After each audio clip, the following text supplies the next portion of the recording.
અમરેલી જિલ્લાના દેવભૂમિ દેવળિયામાં આજે જાવ એટલે વર્ષો જૂની એક પૌરાણિક વાવ જોવા મળી રહી છે। તો જય માતાજી મિત્રો, હું છું તમારો પ્રિય ધનેલો લોક ને સ્વાગત છે તમારું મારા મોરમીની વ્લોગ। હવે આજે તો અચાનક જ પ્લાન થઈ ગયો છે અમરેલી જિલ્લાના દેવળિયા ગામે જવાનો, કારણ કે તમને તો ખબર છે કે નૈલો ન ઉપાડે એટલે પેલા તમને દેખાડે, પણ હવે આ લોકો બકડા છોટો નથી કરવાનો, નીકળવી સીધા દેવળિયા ગામે જવા માટે। અને તમને તો ખબર છે કે બે પગવાળી ફોર્ચ્યુનર હોય આપણે, અને પેલો ને બીજો મિસ્ટર વાંઢો થઈ જાય ભેગો, પછી તો ગાડી થાય 400 ની સ્પીડે।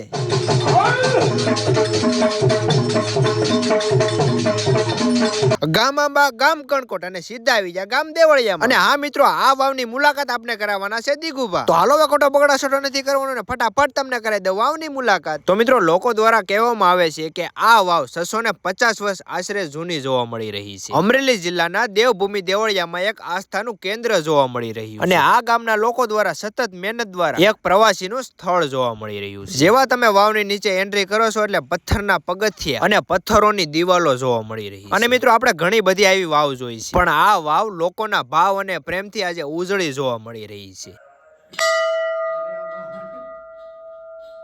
અને આ વાવની અંદર અલગ અલગ પ્રકારની ખાસિયતો જોવા મળી રહી છે, અલગ અલગ પ્રકારના વર્ષો જૂના ચિત્રકારો અને અલગ અલગ પ્રકારના બાંધકામો। અને જેવા તમે વાવની નીચે આવો છો એટલે ગણપતિ બાપા અને હનુમાનજીનું સ્થાપન જોવા મળી રહ્યું છે। સાથોસાથ એક્ઝેક્ટ મંદિરની સામે ભોળિયાનાથનું પણ સ્થાપન જોવા મળી રહ્યું છે, અને ત્યાં જવા માટે કાચની દિવાલો ઉપરથી પસાર થવું પડે। અને ભાઈ, જો આવો નજારો જોવો હોય ને તો એક વખત તો દેવભૂમિ દેવળિયામાં તો આવવું જ પડે। અને આજે પણ આ વાવની અંદર સ્વચ્છતા તો ખરી જ, પણ લોકોનો પ્રેમ પણ એટલો મળી રહ્યો છે। અને આ વાવની ઊંચાઈની વાત કરીએ ને તો 60 થી 70 ફૂટ ઊંડાઈમાં આ વાવ જોવા મળી રહી છે, અને ટોટલિંગ બાંધકામ આજે પથ્થરોથી જોવા મળી રહ્યું છે। કે કહેવામાં આવે છે કે પહેલાના સમયમાં લોકોની અવર જવર માટે આ વાવ શાંતિદાયક અને લોકોની તરસ છુપાવતું હતું। આજે આવી ઘણી બધી વાવો આપણે લુપ્ત થતી જોવા મળી રહી છે, તો આવી વાવોને આપણે ફરી જીવિત કરી અને લોકો મોબાઈલમાંથી નહીં એક જીવિત આસ્થાનું કેન્દ્ર તરીકે જોઈ શકે। તો મિત્રો, હવે આજનો વ્લોગ આયા સુધી। વ્લોગ કેવો લાગ્યો કોમેન્ટ કરી નાખજો, નવો હોય તો પાછા ફોલો કરી નાખજો। મળશું પાછા આવા નવા વ્લોગ સાથે। બાય બાય ને જય માતાજી।